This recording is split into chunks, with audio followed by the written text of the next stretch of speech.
बिस्मिल्लाहिर्रहमानिर्रहीम। अस्सलाम वालेकुम। आप सब कैसे हैं? अल्लाह ताला आप सबको खुश रखे, आपके रिस्क में बरकत दे, आमीन। आज मैं बना रही हूँ बीफ रोस्ट। तो चलें शुरू करते हैं। ये कुछ बीफ के पीस हैं जो तकरीबन आधा किलो या 3 पाव के करीब एक एक होंगे। इन्हें मैं फ़ोर्क की मदद से इस तरह से टक लगा लूँगी। ये थोड़े से मुश्किल से तो लगते हैं, लेकिन इसी तरह से इसमें टक लगाने हैं। और इसमें मैं 1 टेबलस्पून के करीब नमक डालूँगी।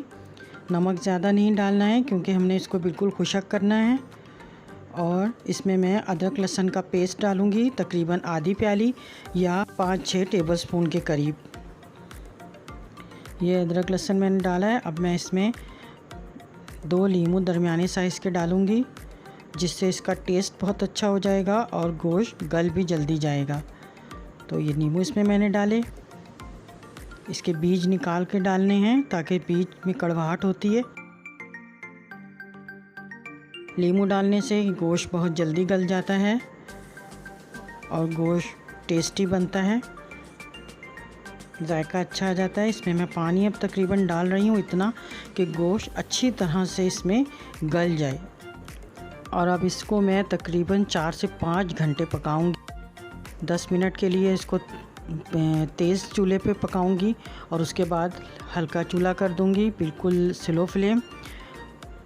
और ये तकरीबन इसको 5 घंटे हो गए हैं पकते हुए। आपके सामने ये देखें, पानी अब इसमें थोड़ा कम हो गया है और गोश्त भी सुकड़ के छोटा हो गया है। ये पानी बस मैंने अब इसमें खुशक करना है और ताकि थोड़ा और भी गोश्त गल जाए। ये देखें, अब इसका पानी बिल्कुल खुशक हो गया है। 1 घंटा भी ये और पका है मज़ीद, तो 5 से 6 घंटे तक हो गया है पकते हुए। अब मैं इसका दूसरा एक बना रही हूँ सॉस, जो इस पे मैं लगाऊंगी। ये मैंने डाले हैं तकरीबन 1.5 टीस्पून के करीब मैदा, या 2 टीस्पून के करीब आप मैदा डाल लें और उसको अच्छी तरह से भून लें, यानी इतना भुने कि इसमें खुशबू आने लगे। ये देखें, मैदा मेरा हो गया है अब ये। अब इसमें तकरीबन मैंने 1 कप के करीब दूध डाला है और इसे अच्छी तरह से मिक्स करूँगी ताकि इसमें कोई गुठलियाँ सी ना बने।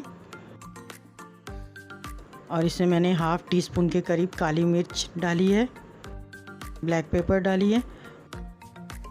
इसे भी अच्छी तरह से मिक्स करूँगी। और ये जो इसमें अब हमने थोड़ा सा पानी रहने दिया था रोस्ट में, इसमें मसाला सा बन गया था वो, अब वो मैं सब इसमें डालकर इसे अच्छी तरह से मिक्स कर लूँगी।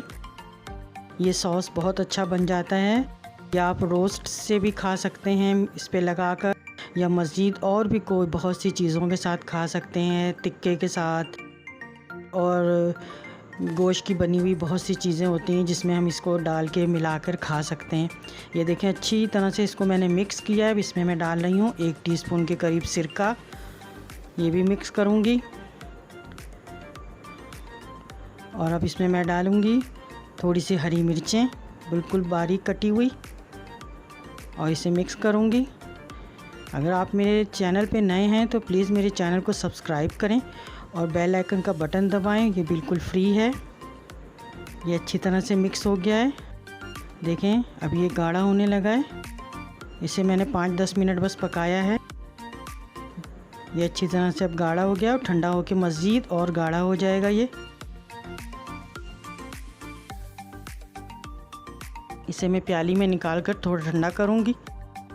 और ये रोस्ट के पीस हैं जिन्हें मैं कटिंग करूँगी। ये थोड़ा गर्म है अभी, आप इसको थोड़ा ठंडा करके काटें तो ये बहुत जल्दी कट जाता है। गर्म होने की वजह से थोड़ी मुश्किल हो रही है। आप जब भी इसको काटें तो ठंडा करके ज़रा काटें।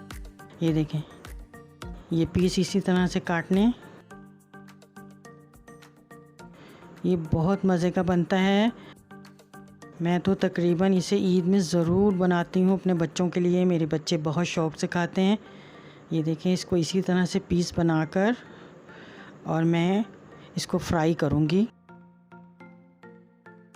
हल्का सा ऑयल लगाऊँगी, फ्राई पैन में हल्का सा ऑयल लगाकर इसको शैलो फ्राई करना है। ये पका हुआ तो है, बिल्कुल गला हुआ भी है, बस इसमें थोड़ा सा कलर देना है, इससे इसकी खुशबू और अच्छी हो जाती है। हल्का सा फ्राई करना है, बस इसमें थोड़ा सा ब्राउन, लाइट ब्राउन सा कलर आ जाए। आप इसकी ईद में ज़रूर बनाएं, क्योंकि मैं बनाती हूँ और बहुत पसंद करते हैं सब इसको। आप भी बना के खाएं, अपने बच्चों को खिलाएं, अपने मेहमानों को खिलाएं। ये देखें, ये हल्का हल्का सा ब्राउन हो गया है और इसे मैंने अब दूसरे रुख पे पलट के इसे भी फ्राई कर लेना है। इसमें से बहुत अच्छी खुशबू आ रही है।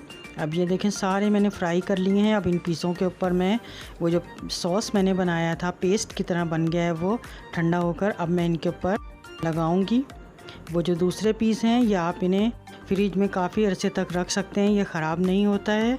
जब चाहें ये बड़े पीस के छोटे छोटे से पीस बनाएं और फ्राई करें। चाहे आप फ्राई खाएं, चाहे आप सॉस लगा के खाएं, ये दोनों ही तरीके से बहुत मज़े के लगते हैं। अगर आपको मेरी रेसिपी पसंद आती है तो अपने दोस्तों से, रिलेटिव से ज़रूर शेयर करें। मुझे दुआओं में याद रखें। अल्लाह हाफिज़।